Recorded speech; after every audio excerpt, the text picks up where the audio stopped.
DSC prepare అవుతున్న విద్యార్థుల కొరకు టీచర్స్ అకాడమీ వారి special offers. SGT all subjects video క్లాసులు కేవలం రూ. 999 మాత్రమే. SGT all subjects test series కేవలం రూ. 500 మాత్రమే. School assistant social studies all subjects test series కేవలం రూ. 500 మాత్రమే. School assistant biological science all subjects test series కేవలం రూ. 500 మాత్రమే. School assistant mathematics all subjects test series కేవలం రూ. 500 మాత్రమే.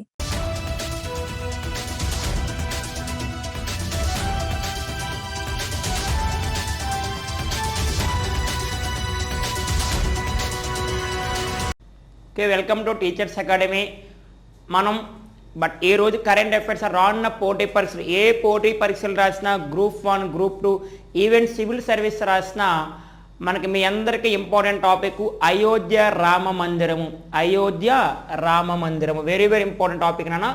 అయోధ్య రామ మందిరము, అయోధ్య రామ మందిరము. ఈ అయోధ్య రామ మందిరం కోసము ఎప్పటి నుంచో దీనికి దాదాపుగా మనకి 500 సంవత్సరాల యొక్క చరిత్ర ఉంది. అంటే హిందువులకి బాగా ఇష్టమైన దేవుడిగా మన శ్రీరాముడు అండ్ శ్రీరాముడి యొక్క విగ్రహాన్ని అండ్ శ్రీరాముడి యొక్క ఆలయాన్ని మొత్తం మీద మనకి అయోధ్యలో మనం సాధించాం. ఒకప్పుడు బాబ్రీ మసీద్ ఉండేది. బాబ్రీ మసీద్ కూల్చివేసి అక్కడ అయోధ్యలో రాముడి యొక్క నివాసం అని మనం అక్కడ రీసెంట్గా 2019లో సుప్రీంకోర్టు యొక్క 5 మంది జడ్జిలు ఏం చేశారంటే అయోధ్య అనే ప్రాంతంలో రాముడికి విగ్రహం కట్టించడానికి ఒక స్థలం కావాలి, అలాగే బాబ్రీ మసీదు అంటే ముస్లింలకి కూడా వారికి ఒక మసీదు కట్టించుకోవడానికి స్థలం కావాలని సుప్రీంకోర్టు జడ్జిమెంట్ ఇచ్చింది. మొత్తం మీద మనం నెక్స్ట్ అయోధ్య రామ మందిరం అనేది దాన్ని స్టార్ట్ చేసాం, పూర్తి చేసాం. రీసెంట్గా 2024 జనవరి 22వ తారీఖు అనేది హిందువులకి అద్భుతం. ఆ రోజున రాముడి యొక్క విగ్రహాన్ని ఆవిష్కరణ చేస్తాం. ప్రపంచంలోనే ఘనత. ఈ యొక్క లైవ్ టెలికాస్ట్ ప్రపంచంలో దాదాపుగా 50 దేశాలు కూడా చూసాయి. ఇప్పుడు రానున్న పోటీ పరీక్షలో 2 లేదా 3 మార్క్స్ వచ్చే అవకాశం ఉంది. అలాగే గ్రూప్ 1 ఎస్ఐ ఎవరైనా రాస్తే, మెయిన్స్ రాసినా దాంట్లో ఎస్ఐ రేటింగ్ కూడా వచ్చే అవకాశం ఉందని గుర్తుపెట్టుకోవాలి. అయోధ్య రామ మందిరం గురించి మనం మాట్లాడుకుందాం. ఈరోజు టాపిక్స్ ఏంటనేది ఎస్ అయోధ్య రామ మందిరము. అయోధ్య రామ మందిరం విగ్రహ ప్రతిష్ట గురించి క్లియర్గా ప్రతి పాయింట్ కూడా మీకు ఇంపార్టెంట్. ఇక్కడ చూసుకుంటే అయోధ్య గురించి మాట్లాడుకున్నాం. నెక్స్ట్ అయోధ్య రామ మందిరముకు 500 సంవత్సరాల చరిత్ర ఉంది. ఓకే, అయోధ్య రామ మందిరంకు 500 సంవత్సరాల చరిత్ర ఉంది. అండ్ ఇతిహాసమైన రామాయణం ప్రకారము అంటే ఇతిహాసాలు అంటాం కదా, మనకు రామాయణం గురించి మనం చదువుకుంటాం. రామాయణం ప్రకారం అయోధ్య అనేది రాముడు జన్మించిన ప్రదేశం. ఎస్, అయోధ్య అనేది రాముడు జన్మించిన ప్రదేశం. దీనిని పవిత్రమైన ప్రదేశంగా పిలుస్తారు. దీనికి మన హిందువులకి పవిత్రమైన స్థలంగా పిలుస్తాము, గమనించాలి. మరి రాముడికి అంకితం చేయబడిన ఈ ఆలయం నాన్న, ఈ మ్యాటర్ అనేది చాలా చాలా ఇంపార్టెంట్ మ్యాటర్. అనేక పుస్తకాలు, అనేక ప్రామాణికంగా న్యూస్ పేపర్ రీసెంట్గా వచ్చిన ఈనాడు, సాక్షి అండ్ మన హిందూ పేపరు ఇవన్నీ ప్రామాణికంగా తీసుకొని మనం రాయడం జరిగింది అనేది మీ చాలా చాలా కీలకమైనది గుర్తుపెట్టుకోవాలి. రాముడికి అంకితం చేయబడిన ఈ ఆలయము చారిత్రక రికార్డుల ప్రకారం 12వ శతాబ్దంలో రాజా దశరథ రాజ్ ఆధ్వర్యంలో నిర్మించబడింది. అని గుర్తుపెట్టుకోవాలి. నెక్స్ట్ ఇప్పుడు దీనికి అయోధ్య గురించి సుప్రీంకోర్టు జడ్జిమెంట్ ఇచ్చింది. సుప్రీంకోర్టు 2019లో ఒక జడ్జిమెంట్ ఇచ్చిందని గుర్తుపెట్టుకోవాలి. సుప్రీంకోర్టు అంటే భారతదేశంలోనే అత్యున్నత న్యాయస్థానంగా సుప్రీంకోర్టు పిలుస్తారు. ఆర్టికల్ 124 ప్రకారము భారతదేశంలో సుప్రీంకోర్టు ఉంది. రీసెంట్గా సుప్రీంకోర్టుకి 75 సంవత్సరాలు కూడా చరిత్ర ఉందమ్మా. రీసెంట్గా సుప్రీంకోర్టు ఏర్పడి 2023 జనవరి 28 నాటికి, జనవరి 28 నాటికి సుప్రీంకోర్టు ఏర్పడి 75 ఇయర్స్ అవుతుందని గుర్తుపెట్టుకోవాలి. ప్రెజెంట్ సుప్రీంకోర్టు చీఫ్ జస్టిస్గా డివై చంద్రచూడ్ పనిచేస్తారని గుర్తుపెట్టుకోవాలి. అలాంటి సుప్రీంకోర్టు 2019 నవంబర్ 9 నెక్స్ట్ 5 సభ్యుల సుప్రీంకోర్టు ధర్మాసనము రామ మందిరానికి అనుకూలంగా తీర్పిచ్చింది. ఎస్, ఇక్కడ రాముడు జన్మించే ప్రాంతం కావున రాముడి యొక్క ఆలయాన్ని కట్టుకోవచ్చు అని సుప్రీంకోర్టు 5 జడ్జీలతో తీర్మానం ఇచ్చింది. గుర్తుపెట్టుకోవాలి. వాళ్ళు ఎవరెవరు చూద్దాం. చీఫ్ జస్టిస్ రంజన్ గోగోయ్ ఈయన సుప్రీంకోర్టుకి 46వ ప్రధాన న్యాయమూర్తిగా పనిచేశారు గతంలో. అంటే ఆయన కూడా ఒక నెంబర్ ఉన్నాడు ఇందులోని. శరద్ అరవింద్ బోబ్డే అంటే ఎస్ఏ బోబ్డే అంటారు. ఎస్ఏ బోబ్డే ఈయన సుప్రీంకోర్టుకి 47వ ప్రధాన న్యాయమూర్తిగా పనిచేస్తారు. డివై చంద్రచూడ్, ఎస్, ప్రెసిడెంట్ పనిచేస్తున్న డివై చంద్రచూడ్ కూడా దాంట్లో ఒక మెంబర్గా ఉన్నారు. Next Ashok Bhushan, Syed Abdul Nazeer, president Andhra Pradesh governor పనిచేస్తున్నారు కదా. Very very important. సుప్రీంకోర్టు ఇచ్చిన తీర్పులో 5 కాని వారు ఎవరు, లేదా వారి పేరు గుర్తించండి, లేదా సరికానిది అంటాడు. ఈ 5 మెంబర్స్ గుర్తుపెట్టుకోవాలి. Justice Ranjan Gogoi, Sharad Arvind Bobde, D Y Chandrachud, Ashok Bhushan, Syed Abdul Nazeer. Yes. Next ఇప్పుడు శంకుస్థాపన గురించి మనం మాట్లాడుకుంటే ఈ ఆలయానికి శంకుస్థాపన ఎప్పుడు జరిగింది? సుప్రీంకోర్టు యొక్క ఆలయానికి, అదే మనకి రామ మందిరానికి శంకుస్థాపన అంటే శ్రీరాముడు జన్మించిన ప్రాంతానికి శంకుస్థాపన ఎప్పుడు జరిగింది? మొత్తం మీద సుప్రీంకోర్టు అనుకూలంగా తీర్పిచ్చింది కదా. అందువలన ఇప్పుడు శంకుస్థాపన 2020 ఆగస్టు 5న 2020 ఆగస్టు 5న దీనికి శంకుస్థాపన జరిగిందని గమనించాలి. మరి అయోధ్య రామ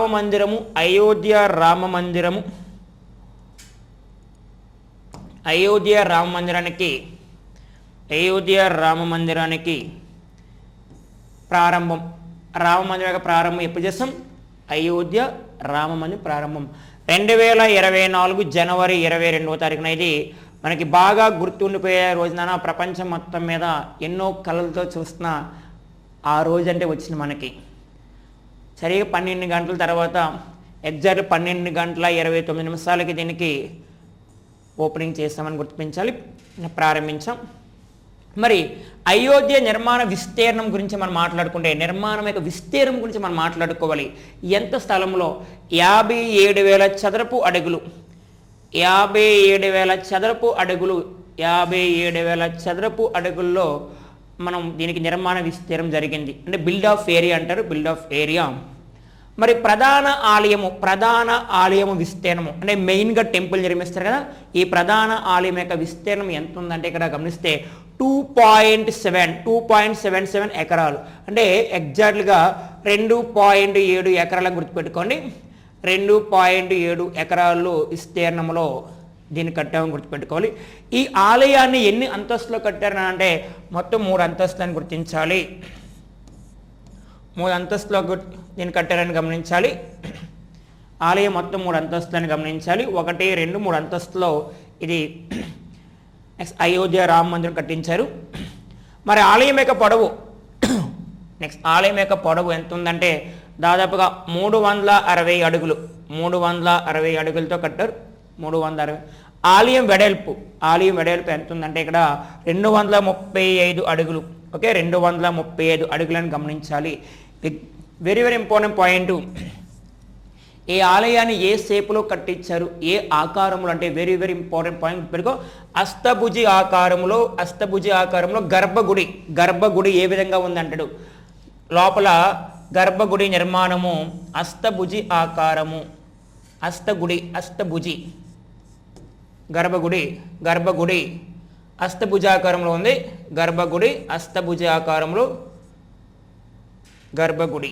అష్టభుజాకారంలో నిర్మించారు. Very very important point. ఏ ఆకారంలో ఉంది గర్భగుడి అంటే అష్టభుజ ఆకారంలో ఉందని గుర్తుపెట్టుకోవాలి. నెక్స్ట్ మరి ఆలయం యొక్క శిఖరమెత్తు మనం గమనిస్తే ఆలయము శిఖరమెత్తు 161 అడుగులమ్మ. 161 ఫీట్స్ 161 అడుగులతో నిర్మించారు. ఆలయం యొక్క ఎత్తునని గుర్తుపెట్టుకోవాలి. గర్భగుడిలో బాలరాముడి విగ్రహం ఎత్తు గర్భగుడిలో బాలరాముడి, ఇప్పుడు మనము రాములల్లా అంటున్నాం, బాలరాముడిని రాములల్లా అని పిలుస్తున్నారు. గర్భగుడిలో బాలరాముడి విగ్రహం ఎంత అంటే ఎత్తు 51 అంగుళాలు. అమ్మ very very important point, most important point. ఆలయములో గర్భగుడిలో బాలరాముడి విగ్రహం ఎత్తు 51 అంగుళాలను గుర్తుపెట్టుకోవాలి.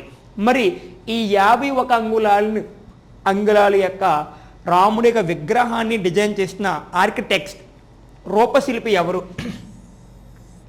రూపశిల్పి ఎవరు అంటే most important point Arun Yogiraj. Arun Yogiraj మైసూరుకి చెందిన వ్యక్తి అయిన కర్ణాటకకు చెందిన architecture Arun Yogiraj. Very very important.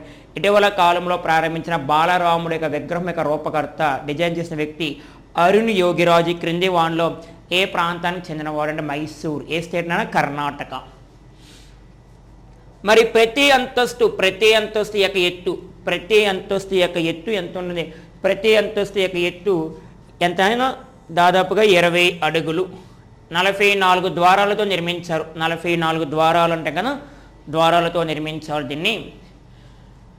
రెండవ అంతస్తులో నిలువు వరుసల సంఖ్య, రెండవ అంతస్తు మొత్తము మనకు అంతస్తుల సంఖ్య తీసుకుంటే రెండవ అంతస్తులో నిలువు వరుసల సంఖ్య 74 నిలువు వరుసల సంఖ్య. అంటే మనకి స్తంభాలు అంటే రెండవ వరుసలో 74 ఉంటాయని గుర్తుపెట్టుకోవాలి.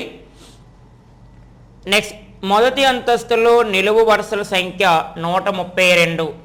ఓకే, మొదటి అంతస్తులో నిలువు వరుసల సంఖ్య 132 అని గమనిస్తూ ఉండాలి. మరి అయోధ్య రామ మందిరం యొక్క గేట్ల సంఖ్య ఎంతగా ఉంది అంటే గేట్ల సంఖ్య అయోధ్య రామ మందిరం యొక్క గేట్ల సంఖ్య మనం గమనిస్తే 20 గేట్లు ఉంటాయి.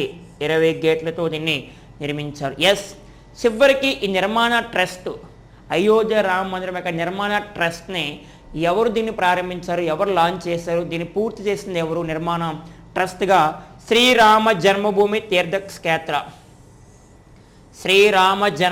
తీర్థక్షేత్ర అని గుర్తుపెట్టుకోవాలి. శ్రీరామ జన్మభూమి తీర్థక్షేత్ర. ఓకేనా? నెక్స్ట్ మరి 2019 నవంబర్ 9న 5 సభ్యుల సుప్రీంకోర్టు ధర్మాసనము రామ మందిరానికి అనుకూలంగా తీర్పిచ్చింది. అనుకూలంగా తీర్పిచ్చింది. 2.7 ఎకరాల వివాదాస్పద భూమిని, అంటే వివాదాస్పదంగా ఉంది ఎందుకంటే హిందువులు కట్టుకోవాలి, హిందువులు పవిత్రమైన ఆలయం కట్టించుకోవాలి, లేదా బాబ్రీ మసీదుని కట్టించుకోవాలి, బాబ్రీ మసీద్ ఉండాలని ఎంతో వివాదాస్పదంగా రాజకీయ వ్యవస్థ పరంగా చాలా విభేదాలు ఉన్నాయి.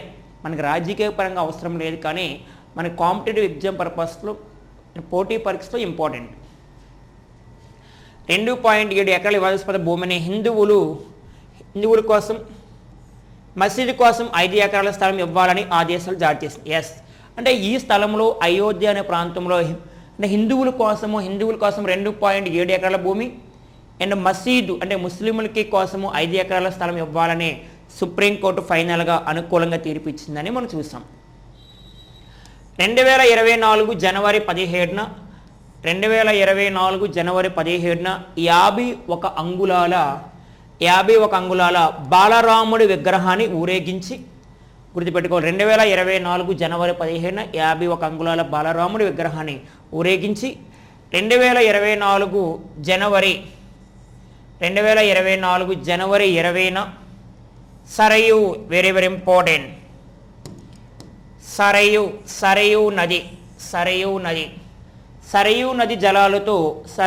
జలాలతో రామ మందిరాన్ని శుద్ధి చేస్తారు. ఉత్తరప్రదేశ్లో ఏ నది ఒడ్డున దీన్ని కట్టించారంటే సరయూ నది ఒడ్డున రాముడి యొక్క విగ్రహం ఉందని రాముడి యొక్క ఆలయం ఉందని గుర్తుపెట్టుకోవాలి. ఈ ఆలయాన్ని సాంప్రదాయ నగరి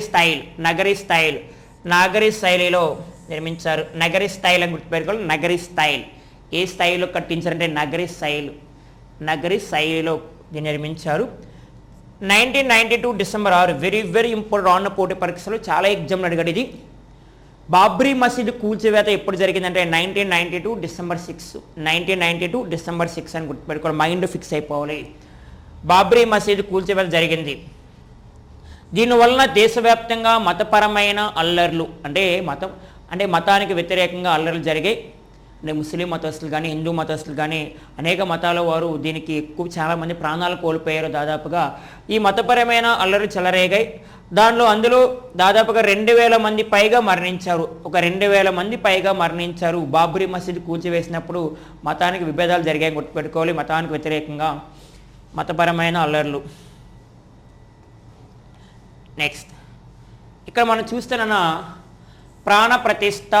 ప్రాణప్రతిష్ఠకు ముందే దర్శనమిచ్చిన బాలరాముడు. ఎస్, అంటే ప్రాణప్రతిష్ఠ అయోధ్య రామ మందిరము ఓపెనింగ్కి ముందే బాలరాముడిని ఏ రూపంలో ఉన్నాడో అని ప్రజలందరికీ తెలియజేయాలని ఎంతోమంది కల కన్నా ఈ ఆశ నిలబెట్టుకోవాలని, రాముని దర్శించుకోవడానికి వెళ్ళాలని చాలామంది కూడా ఆ రోజున హిందువులకి ఒక మంచి రోజుగా, అంటే హిందువులు గుర్తుండిపోయే రోజు 2024 జనవరి 22వ తారీఖున ప్రపంచవ్యాప్తంగా కూడా దీనికి ప్రశంసలు వచ్చాయని గుర్తుపెట్టుకోవాలి.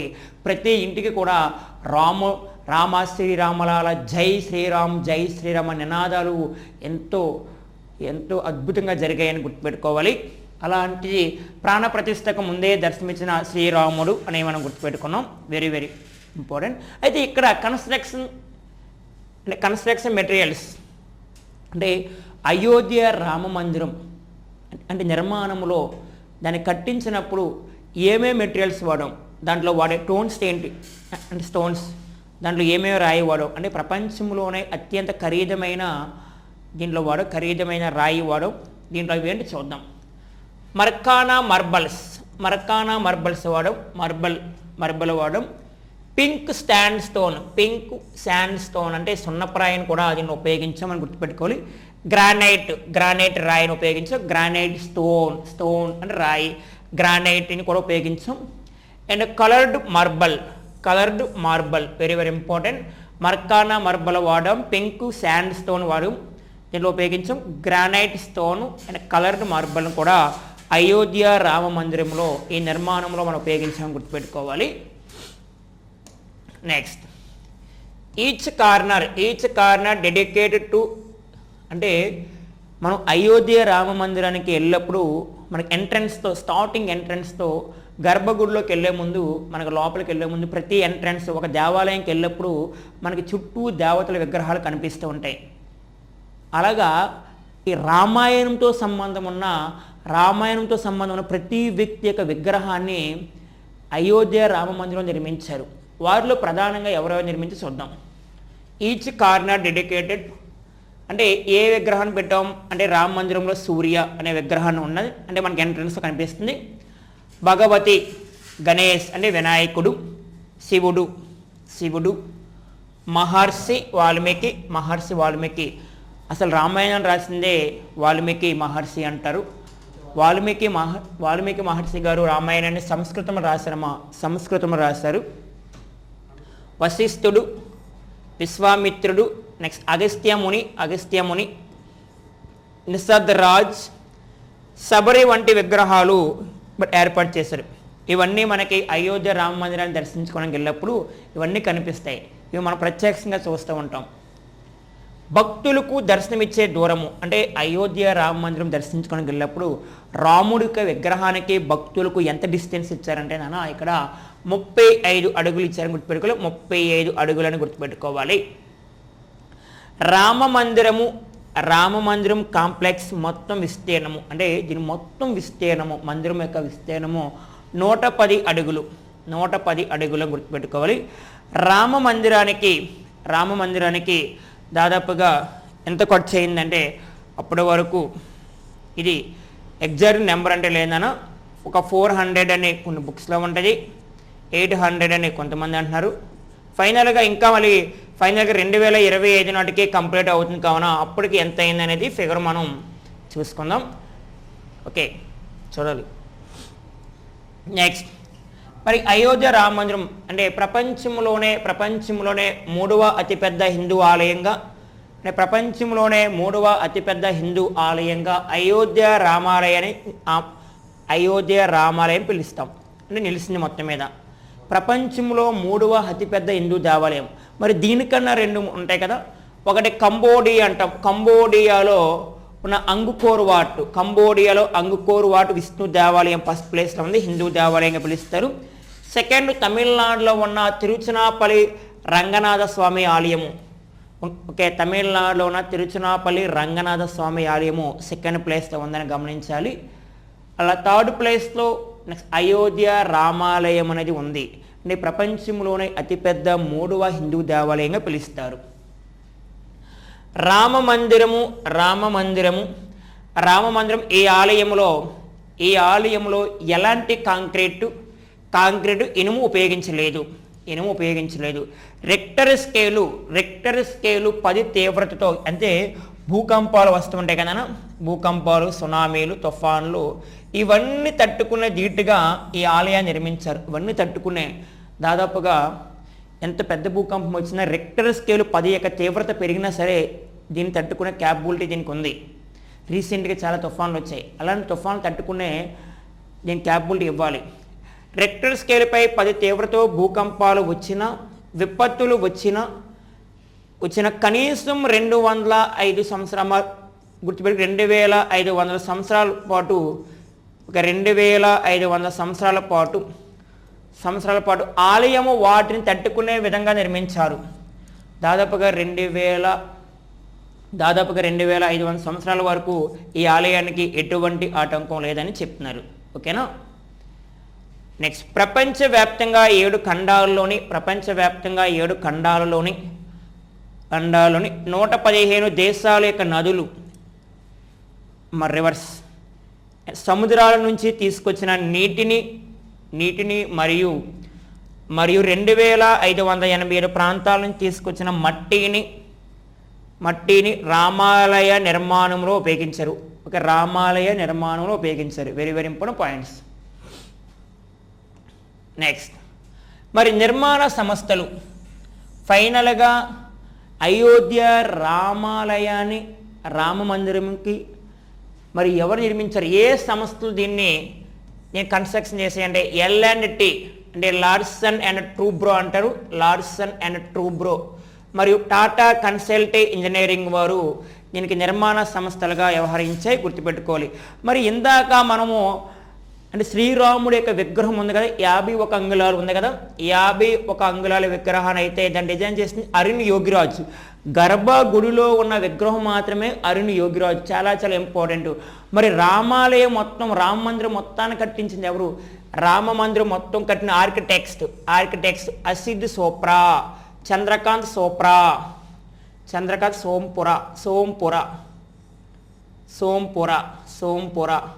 నిఖిల్ సోంపుర. అంటే ఈ ఒక ఫ్యామిలీ మెంబర్స్ మొత్తం కట్టారమ్మా ఆర్కిటెక్ట్స్. మెయిన్గా చంద్రకాంత్ సోంపుర అని గుర్తుపెట్టుకో. చంద్రకాంత్ సోంపుర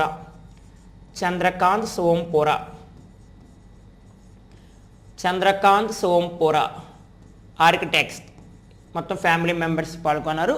మరి ఇప్పుడు మనకి బాలరాముడిని ఇప్పుడు బాలరాముడు అనుకుంటా కొత్తగా మార్చిన పేరు ఏమని పిలుస్తున్నామంటే ఇప్పుడు బాలరాముడిని రాములల్లా అని పిలుస్తున్నారు.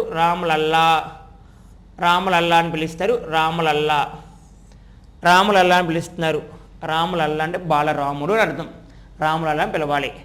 మరి అయోధ్య రామ మందిరం ప్రాణ ప్రతిష్ఠ దాదాపు 50 దేశాలకు పైగా ప్రత్యేక ప్రసారం జరిగింది. అంటే లైవ్ టెలికాస్ట్. మనకి ఆ రోజు జనవరి 22వ తారీఖున జరిగిన అయోధ్య రామ ప్రతిష్ఠ అనేది దాదాపుగా 50 దేశాల మంది ప్రజలు చూశారని గుర్తుపెట్టుకోవాలి. 50 దేశాల మంది ప్రజలు దీన్ని చూశారు. ఓకేనా. రామాయణాన్ని ఉద్దేశించి ఐఐటి కాన్పూర్ వారు రామాయణంలో ప్రముఖ శ్లోకాలు అనువాదము కోసము వాల్మీకి గుర్తుపెట్టుకో ఐఐటి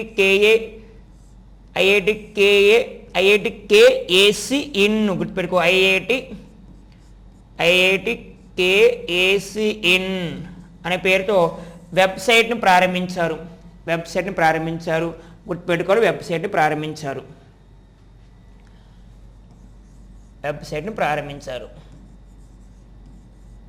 అలాగే రాముడి యొక్క దర్శించుకోవడానికి చాలామంది ఆసక్తితో ఉంటారు. ఆసక్తితో చూడాలనే కోరికతో ఉంటారు. కావున ఉత్తరప్రదేశ్లో అయోధ్య రామ మందిరాన్ని దర్శించుకోవడానికి చాలామందికి అవకాశం కల్పించడానికి రీసెంట్గా Chhattisgarh government very very important Chhattisgarh government వారు ఒక పథకాన్ని ప్రారంభించారు. శ్రీరామ్లాల్ పథకం, శ్రీరామ్లాల్ అనే పేరుతో Shri Ramlal Darshan very very important. Shri Ramlal Darshan ఇటీవల కాలంలో ఏ రాష్ట్రం ప్రారంభించిందంటే ఛత్తీస్గఢ్ గవర్నమెంట్ దీన్ని ప్రారంభించింది. దీనితో పాటుగా రాముడి యొక్క దర్శనాన్ని చూసుకోవచ్చు ఈజీగాన అని బట్ ఈ రాష్ట్రం ప్రకటించింది. బంగారు పూత కలశం దేవాలయం పైభాగంలో